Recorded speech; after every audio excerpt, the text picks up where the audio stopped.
இன்ஸ்டாமோஜோ அப்படிங்கிற பிளாட்ஃபார்மில் digital download store அப்படின்னு ஒன்று ஸ்டார்ட் பண்ணோம் நவம்பர் மந்த். அதில் இது வரைக்கும் அபவுட் ஒரு 5 monthsக்குள்ளார 1200 பேர் அதுலேருந்து வாங்கியிருக்காங்க. ஸோ இதை ஏன் சொல்கிறேன் அப்படின்னா, இந்த டிஜிட்டல் ப்ராடக்ட்ஸ், யூடியூப், பிளாக், இந்த மாதிரி எல்லா விஷயத்துக்கும் நம்மளோட கிரியேட்டிவ் மைண்ட் நல்லா வேலை செய்யணும். இதுக்கு மட்டும் கிடையாது, நீங்கள் ஒரு ஆஃபீஸ் ஜாபுக்கு போகிறீங்கனாலும் நீங்கள் ஒரு கிரியேட்டிவ் மைண்ட் மூலமாக உங்களால் ஒரு சைடு ஹசல் கிரியேட் பண்ண முடியும். இந்த கிரியேட்டிவ் மைண்டுங்கிறது எல்லாருக்குமே உண்டு. பட் நான் சொல்ல போற ஒரு 17 விஷயங்கள் நம்ம கிரியேட்டிவ் மைண்டை வளர விடாம தடுக்குது. அதை நிறுத்தினதுக்கு அப்புறமா என்னோட கிரியேட்டிவ் மைண்ட் நல்லாவே வேலை செய்து என்னால நல்லாவே வந்துட்டு எல்லாத்துக்கும் ஸ்கிரிப்ட் ரெடி பண்றதுல இருந்து எல்லாமே பண்ண முடியுது. ஸோ அது 17 விஷயம் என்னென்னு பார்க்கலாம்.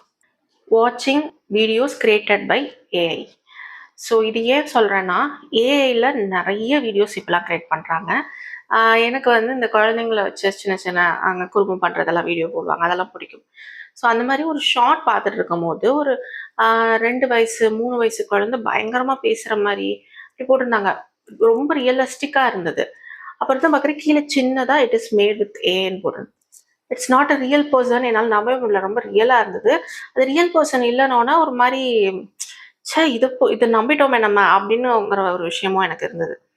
அண்ட் இந்த மாதிரி நிறைய பேர் வீடியோஸ் பண்ணுறாங்க. என்னென்னா முன்னாடிலாம் அனிமேஷன் பண்ணிவிட்டு வாய்ஸ் ஓவர் கொடுப்பாங்க, அது கொஞ்சம் நல்லா இருந்தது. ஆனால் இப்போ வந்து ஃபுல்லாக ஏஐலே கிரியேட் பண்ணி பேசுகிறதுக்கும் ஏஐ யூஸ் பண்ணுறாங்க. ஸோ ஒரு பர்சனோட நம்மளுக்கு இருக்க அந்த கனெக்ட் எனக்கு வர மாட்டேங்குது. ஒரு மெஷினோட பேசுகிற மாதிரி, மெஷினை பார்க்குற மாதிரியான ஒரு ஃபீல் வருது. எனக்கு வந்து இந்த ரியல் எக்ஸ்பீரியன்சஸ் பற்றி பேசுகிறது ரொம்ப பிடிக்கும். நம்ம சேனலில் இருக்க எல்லா வீடியோலையும் என் லைஃப்பில் நடந்த விஷயங்களை பற்றி பேசி தான் நான் வந்து சொல்லுவேன். ஏன்னா அப்போ தான் நம்மளால் கனெக்ட் ஆக முடியும். ஓகே, நம்மளுக்கு இது இவங்களுக்கு நடந்திருக்கு, ஓகே நம்ம இதை ட்ரை பண்ணலாமா, நம்மளும் இதை பண்ணி பார்க்கலாமா அப்படிங்கிற ஒரு கனெக்டே அந்த இடத்துல வர மாட்டேங்குது. அது வந்து இந்த இடத்துல வந்து வேஸ்ட் ஆஃப் டைம் அப்படின்னு தோணுது. அதனால இந்த ஏஐல கிரியேட் பண்ண வீடியோஸை பார்க்குறத பர்சனலாக நான் அவாய்ட் பண்ணிக்கிட்டேன். வாட்சிங் vlogs. இந்த கேட்டகரியில் ஒரு 7-8 ஐட்டம்ஸ் இருக்குது. ஒன்று சொல்கிறேன். Pregnancy vlogs. அது என்னமோ தெரியல, ஒரு சேனலில் ப்ரெக்னெண்ட்டாக இருக்கேன்னு ஒருத்தங்க வீடியோ போட ஆரம்பித்தா இன்னொரு சேனல்லே அதே மாதிரி ஒருத்தங்க போடுறாங்க. இது வந்து அந்த குழந்தை பிறக்கிற வரைக்கும் அப்பா அம்மா எல்லாரும் வச்சுருக்காங்க. அப்பா அம்மா கிட்ட சொன்னேன், தாத்தா பாட்டி ரியாக்ஷன் என்னென்னமோ அப்படியே போட்டுகிட்டே போகிறாங்க. இது ஃபுல்லாக வியூஸ்க்காக மட்டுமே பண்ணக்கூடிய ஒரு விஷயம். இதை பார்க்குறனால நம்மளுக்கு எந்த யூஸும் இல்லை அப்படிங்கிறத நான் புரிஞ்சுக்கிட்டேன். Shopping vlogs. ஸோ வந்து எனக்கு 4 years முன்னாடி வரைக்கும் டெக்கார் பீசஸ் வாங்குறது அடிக்ஷன் மாதிரி பண்ணிட்டு இருந்தாள். ஸோ அப்போ தான் இந்த ஷாப்பிங் vlog-ஐ நான் கட் பண்ணேன். பட் அதுக்கப்புறம் இன்னமுமே வந்துட்டு அந்த vlogs நான் நடுவில் ஒரு வீடியோக்காக பார்த்தேன். அது பார்க்கும்போது எனக்கு பிரெயின் ராட் அப்படிங்கிற ஒரு விஷயம் இருக்குது. அதுதான் எனக்கு ஃபீல் ஆனிச்சு. Just they keep on shopping. நிறைய 4-5 பொருளை காமிச்சு இந்த பொருள்லாம் இருக்குது, லிங்க் வேணும்னா கமெண்ட் லிங்க் அப்படின்னு போடுவாங்க இன்ஸ்டாகிராம், ஃபேஸ்புக்லலாம். அதில் போய் பார்த்து இதெல்லாமா வாங்குறாங்க, இதெல்லாம் யாரும் வாங்க மாட்டாங்க அப்படின்னு நினச்சிட்டு கமெண்ட் ஓப்பன் பண்ணால் எல்லாரும் லிங்க் ப்ளீஸ்ன்னு போட்டிருக்காங்க. ஸோ வந்து ஃபுல்லாக அவங்க ப்ரொமோஷனுக்காக இதுக்காக பண்ணுறது. நம்மளோட தேவை அறிஞ்சு மட்டும்தான் நம்ம வந்து பொருள் வாங்கணும். ஸோ அதில் வந்துட்டு எப்பவுமே மைண்டில் வச்சுக்கோங்க. வாட் ஐ டிட் டுடே, அந்த மாதிரியான vlogs. இன்னைக்கு டியூஸ்டே, இன்னைக்கு காலைல என்ன ஹேப்பனிங்ஸ், இது இன்னைக்கு நடந்தது என்ன, இன்னைக்கு நான் என்ன சமைச்சேன், என்ன பண்ணேன், இந்த மாதிரியே போடுறாங்க. நிறைய பேர் அது போடுறாங்க. நான் பர்டிகுலராக யாரையும் கமெண்ட் பண்ணல. ஸோ அது வந்துட்டு எனக்கு வந்து ஒன்று எனக்கு மோட்டிவேஷன் தரணும். ஏன்னா சில சமயம் எனக்கும் வந்துட்டு நானும் ஹியூமன் தான். ஸோ வந்து எனக்கும் வந்து க்ளீன் பண்ண முடியல, கடுப்பாக இருக்குது, அந்த மாதிரிலாம் எனக்கும் ஆகும். வீடை டீக்ளட்டர் பண்ணி கம்மியாக திங்ஸ் வச்சுருக்கனால டைடி அப் எனக்கு பெரிய விஷயமே கிடையாது. பட் கிளீனிங் வரும்போது எனக்கு கொஞ்சம் மோட்டிவேஷன் சில சமயம், எஸ்பெஷலி என்னோட பிஎம்எஸ் டைமில், பீரியட் டைமில் நான் நினைக்கிறது உண்டு. அந்த மாதிரி மோட்டிவேஷன் தரலைன்னா அந்த vlogs நான் பார்க்க மாட்டேன். ஸோ இந்த மாதிரி நான் ஒரே ஒரு vlog மட்டும் பார்க்குறேன். அது என்னங்கிறதையும் சொல்லிடுறேன். ஸ்காண்டிஷ் ஹோம் அப்படின்னு சொல்லிட்டு ஒரு யூடியூப் சேனல் இருக்குது. அவங்க இந்த மாதிரியான vlogs போடுவாங்க. அவங்களத பார்க்கும்போது அவங்களோட லைஃப் ஸ்டைலே ரொம்ப டிஃப்ரெண்ட்டாக, ரொம்ப சிம்பிளிஃபைடாக, கொஞ்சம் யூனிக்காக இருக்கும். டே டு டே ஹேப்பனிங்ஸை தான் வீக்லி ஒன்ஸ் தான் போடுவாங்க. அது ஒன்று தான் நான் பார்க்குற vlog. எனக்கு ரொம்ப பிடிக்கும். அது சனிக்கிழமை அன்னைக்கு அப்லோட் பண்ணுவாங்க. மற்றபடி தமிழில் போடுற vlogsல வந்துட்டு எனக்கு இன்ஃபர்மேஷனாக பெருசாக எதுவுமே தோணலை. எப்பவும் சமைக்கிறது, அப்புறம் எப்போ என்ன வாங்கலாம், எல்லா vlogsலேயுமே இன்னைக்கு நாங்கள் எங்கே போனோம், என்ன வாங்கலாம், நம்ம ரெகுலராக யோசிச்சு பாருங்க. எனக்கு வந்து இப்போ ஒரு 2-3 வீக்ஸாக எனக்கு கொஞ்சம் உடம்பு சரியில்லை. என்னால் அதுவும் இந்த வெயிலில் எனக்கு வெளில போகிறத பற்றி யோசிக்க கூட முடியல. பட் நாங்கள் தினமும் இங்கே வெளில போனோம், அங்கே வெளில போனோம், தினமும் சொல்கிறாங்க, தினமும் நான் இதை வாங்கினேன்றாங்க, தினமும் இதை சமைச்சேன்றாங்க. அது வந்து வீடியோக்காக பண்ணுற ஒரு விஷயமா தோணுது. வீடியோக்காக அவங்களே என்ன பண்ணலான்னு ரெடி பண்ணி பண்ணுற மாதிரி இருக்கு. ஸோ நான் அதை அவாய்ட் பண்ணிக்கிறேன். Movie recap. ஸோ இது வந்து நான் பார்த்துட்டு இருந்த ஒன்று தான்.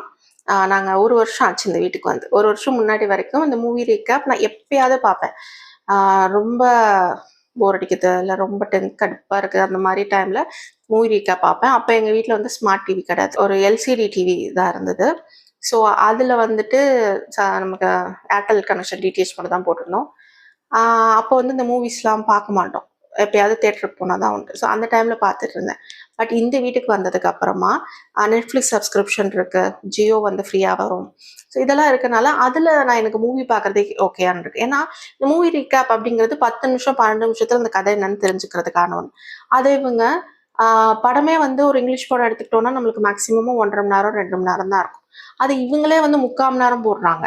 இது இந்த 3/4 மணி நேரம் அவங்க சொல்றதை கேட்கறதுக்கு நான் மூவியை நான் ஒரு 1.5 மணி நேரம் செலவு பண்ணி நான் பார்த்துருவேன், எனக்கு ஒரு ஒரு மூவியை பார்த்த எக்ஸ்பீரியன்ஸே கிடைக்குமே அப்படின்னு தோண ஆரம்பிச்சிருச்சு. ஸோ அதனால எனக்கு என்டர்டைன்மெண்ட் வேணும் அப்படின்னு நான் நினச்சேன்னா நான் வந்து டிவியில் மூவியை பார்த்துக்கிறது. ஃபுட் ரிவ்யூஸ் ஏன் பார்க்கறது இல்லைன்னா எல்லாமே காசு வாங்கிட்டு தான் பண்ணுறாங்க. நிறைய இடத்துல நானே 2-3 இடத்துல நல்லா இருக்குன்னு தஞ்சாவூரில் சில பேர் பண்ணுறதை பார்த்துட்டு போய் சாப்பிட்டு ஏண்டா சாப்பிட்டோம் அப்படின்னு நினச்சிட்டு வந்திருக்கேன். இன்ஸ்டாகிராமில் தான் மோஸ்ட்லி அந்த ஃபுட் ரிவ்யூஸ் நிறையா பார்க்குறேன். ஸோ அது வந்து ஒரு விதத்தில் நம்மளுக்கு டைமும் வேஸ்ட்டு, மணியும் வேஸ்ட்டு. ட்ராவல் விளாக் வந்துட்டு அவங்க போடுறது எல்லாருக்கும் செட் ஆகாது. அவங்க வந்து இப்போ மென் மட்டும் போகிறாங்கன்னா அவங்க பேச்சுலராக போகும்போது வேறு மாதிரி இருக்கும், நம்ம ஃபேமிலியாக போகும்போது நம்மளுக்கு அது செட் ஆகாது. ஒவ்வொருத்தவங்களோட ப்ரெஃபரன்ஸ் வேறு மாதிரி இருக்கும். ஒரு ட்ராவல் பிளாகர் ஃபேஸ்புக்கில் வந்துட்டு கேரளா அலப்பையில் வந்துட்டு போட் ஹவுஸ் வந்து நல்லாவே இல்லை அப்படின்னு ரொம்ப மோசமான ரிவ்யூஸ் கொடுத்துருந்தாங்க. நான் வந்து போயிருக்கேன் 2 இயர்ஸ் பேக். 1 டே ஃபுல்லாக அலப்பை ஹவுஸ் போட்டில் நாங்கள் ஸ்டே பண்ணியிருக்கோம், உங்களுக்கு பிக்சர்ஸ் காட்டுறேன். ஸோ இது வந்து ரொம்ப சூப்பரான எக்ஸ்பீரியன்ஸ். அங்கே ஃபுட்டுன்னு ரொம்ப நல்லாயிருக்கும், அவங்க கவனிச்சுக்கிட்ட விதம் ரொம்ப நல்லாயிருக்கும். அது வந்து என்னோடய லைஃப்பில் வந்து மறக்க முடியாத ஒரு நல்ல எக்ஸ்பீரியன்ஸ். ஸோ என்னென்னா அவங்க சொல்கிற எல்லா ரிவ்யூவும் கரெக்டாக நம்ம ஏற்றுக்க முடியாது. ஏன்னா அவங்க எந்த இடத்துல புக் பண்ணி போனாங்க அப்படிங்கிறது நமக்கு தெரியாது. நம்ம கரெக்டான இடத்துல புக் பண்ணி போனோன்னா நல்லா நம்ம என்ஜாய் பண்ணலாம். ஸோ வந்துட்டு அவ்வளோ கரெக்டாக சொல்ல மாட்டுறாங்க அப்படிங்கிற ஃபீல் எனக்கு வருது. நியூஸ் ரீப்ளேயிங் சேனல் அப்படின்னு சொல்லலாம். நியூஸில் நம்ம எல்லாரும் பார்க்கக்கூடிய ஒரு விஷயம், நம்ம கேட்கக்கூடிய விஷயம், நியூஸ் பேப்பராக இருக்கலாம், நியூஸ் சேனலாக இருக்கலாம், அதை வந்து எடுத்துகிட்டு வந்து கேமரா முன்னாடி பேசுவாங்க. ஆல்ரெடி நம்ம நாட்டில் கெட்ட விஷயங்கள் நடந்துக்கிட்டு தான் இருக்குது, நியூஸில் கெட்ட விஷயங்கள் சொல்லிட்டு தான் இருக்காங்க. அதை திரும்ப திரும்ப அவங்க இது பண்ணி அதை பேசும்போது ஸ்ட்ரெஸ் தான் ஆகுது. எனக்கெல்லாம் ரொம்ப ஆங்ஸைட்டி ஆகிற ஆள்னா அதை பார்க்கும்போது எனக்கு இன்னும் ரொம்ப ஆங்ஸைட்டி ஆகி ரொம்ப ஸ்ட்ரெஸ் ஆகுது. அதனாலே நான் அவாய்ட் பண்ணிக்கிட்டேன். அதோட நான் தான் அந்த நியூஸ் சேனல்லே பார்த்துட்றேனே, உங்ககிட்ட வேற ஏன் கேட்கணும் அப்படிங்கிற ஒரு எண்ணம். இதை வந்து கொஞ்ச நேரம் நினச்சி நம்ம பார்க்க ஆரம்பிப்போம். பட் வந்து அது அப்படியே கண்டினியூஸாக ரொம்ப நேரம் நம்ம பார்த்துட்டே இருப்போம். இந்த சேனல்ஸ் எல்லாமே ஏதாவது ஒரு இடத்துல நம்மளை வந்து ஒரு கம்பேரிசனுக்குள்ளே எடுத்துக்கிட்டு போகும். குறிப்பாக அந்த pregnancy vlogs, what I did in a day, இது எல்லாமே வந்து ரியல் கிடையாது. அதை வந்து நம்ம புரிஞ்சுக்கணும். வாட்சிங் செலிப்ரிட்டி வீடியோஸ். ஸோ செலிப்ரிட்டி வீடியோஸ்ன்னு சொல்லும் போது செலிப்ரிட்டிஸே யூடியூப் சேனல்ஸ் வச்சுருக்காங்க, நிறைய சீரியல் ஆக்ட்ரஸ். அவங்களோட லைஃப்பும் நம்மளோட லைஃப்பும் செட் ஆகாது. ஸோ அதை பார்க்கறதுனால நம்மளுக்கு பிரெயின் ராட் தான் ஆகும். அவங்க நார்மலாகவே அவங்களுக்கு ஆக்ட் பண்ண நல்லாவே தெரியும். ஸோ அதை பார்த்து நம்ம வந்து கம்பேர் பண்ணிக்கிட்டோ, அதை ஒரு ஜெல்லஸான ஒரு கமெண்ட் பண்ணுறாங்க, கமெண்ட் செக்ஷனில் பார்த்தீங்கன்னா தெரியும். அது எதுக்கு தேவையில்லாமல் நம்ம அவங்கள்ட்ட போயிட்டு நம்ம பிரெயினை நம்ம ஏன் கெடுத்துக்கணும் அப்படிங்கிற ஒரு விஷயமா இருக்குது.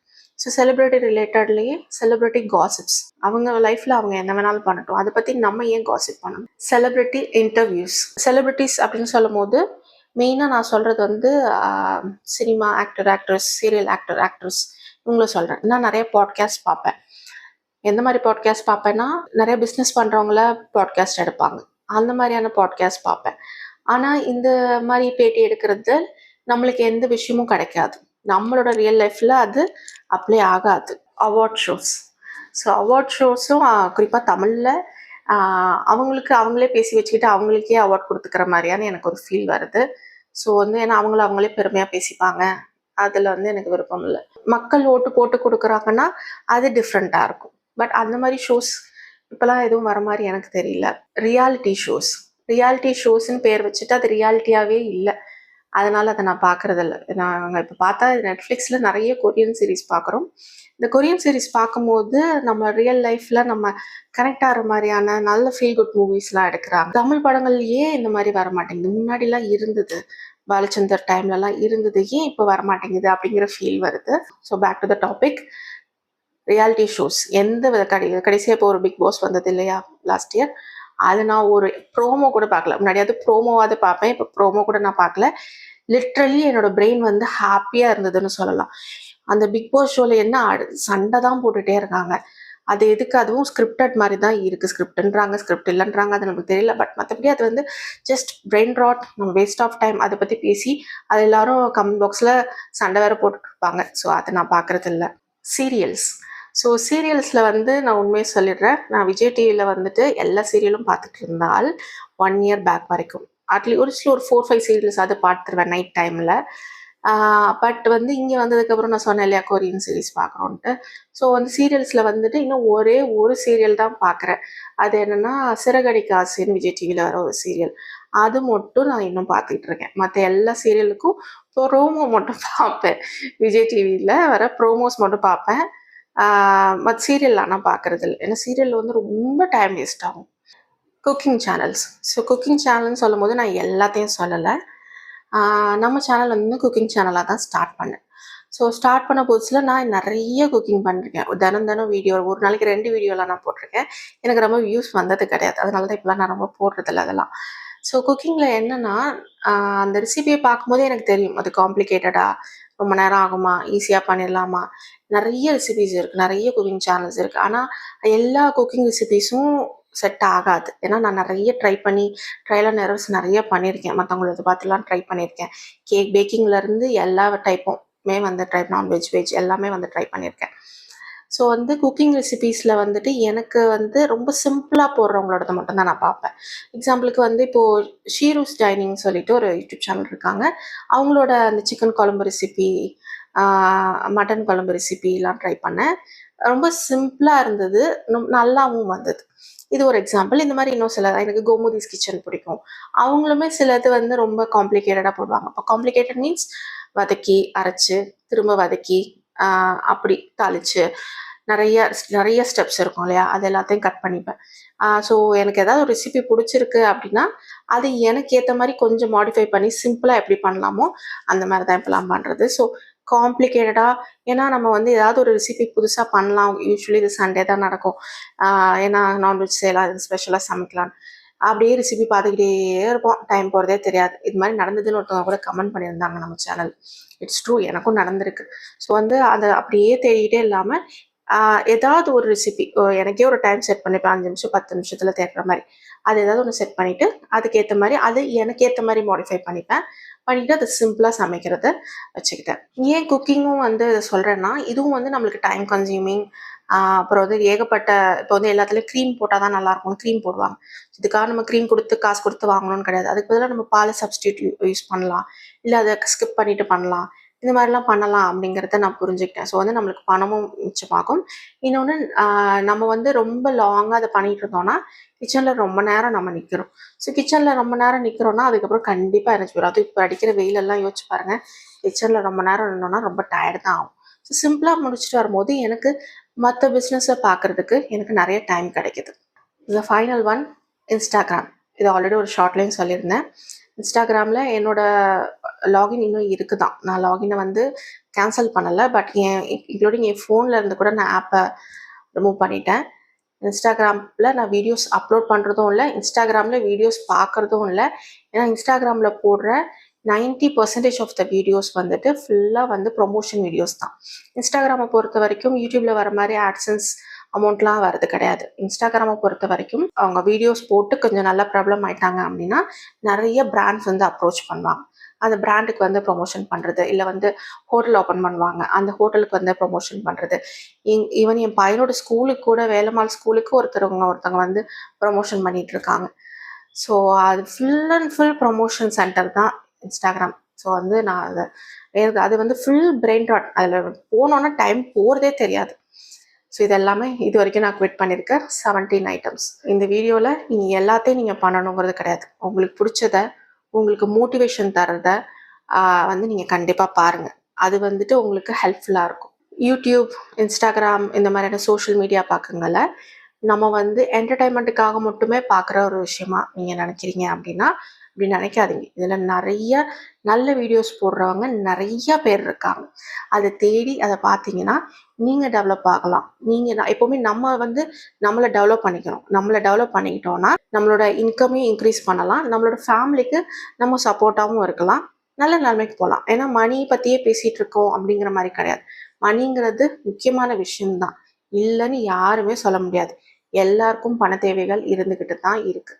இருக்க விலைவாசி ரொம்ப ஏறிக்கிட்டு தான் இருக்குது. ஸோ நம்ம இன்கம்மை இன்க்ரீஸ் பண்ணணும்னா நம்மளை நம்ம வளர்த்துக்கணும். நம்மளை நம்ம வளர்த்துக்கிறதுக்கு இந்த மாதிரியான யூடியூப், சோஷியல் மீடியா பக்கங்களை நம்ம யூஸ் பண்ணிக்கலாம், நம்மளுக்கு ஹெல்ப் பண்ணுற மாதிரி விதமாக. வசந்தி சங்கர் பிளாகோட link comment box and description பாக்ஸில் கொடுத்துருக்கேன். அதுலேயும் நல்ல இன்ஃபர்மேஷன் உள்ள பிளாக்ஸ் போட்டுட்ருக்கோம். விருப்பப்பட்டால் செக் பண்ணி பாருங்கள். அதே மாதிரி வசந்தி சங்கர் டிஜிட்டல் டவுன்லோட் ஸ்டோரில் இது வரைக்கும் 9 ப்ராடக்ட்ஸ் இருக்குது. அதுவும் வந்துட்டு நிறைய பேர் இது வரைக்கும் வாங்கியிருக்கீங்க. நான் ஃபஸ்ட்டே சொன்ன மாதிரி 1200 பீப்புள் வாங்கியிருக்காங்க. அதில் ரிப்பீட் பையர்ஸ் நிறைய பேர் இருக்காங்க. பட்ஜெட் எக்ஸலில் பண்ணுறது, மேனுவலாக பண்ணுறது, home minder, whole house decluttering, cleaning, meal planning, savings challenge, no spend challenge. அடுத்தது டெப்ட் ட்ராக்கர் அப்படின்னு ஒன்று ரெடி பண்ணிகிட்ருக்கோம். கூடிய சீக்கிரம் அதுவும் ஆட் பண்ணுவோம் 10th ப்ராடக்டாக. அது மட்டும் இல்லாமல் இன்னும் 500 ப்ராடக்ட் அண்ட் 700 ப்ராடக்ட் மட்டும் 20% ஆஃப்லேயே வச்சுருக்கேன். விருப்பப்பட்டால் அதையும் செக் பண்ணி பாருங்கள். வாழ்க்கைக்கு ரொம்ப முக்கியமான விஷயங்களாக, உங்களுக்கு தேவையான விஷயங்களாக இருக்கும். வீடியோ பிடிச்சிருந்தா consider subscribing to the channel. Thank you for வாட்சிங்.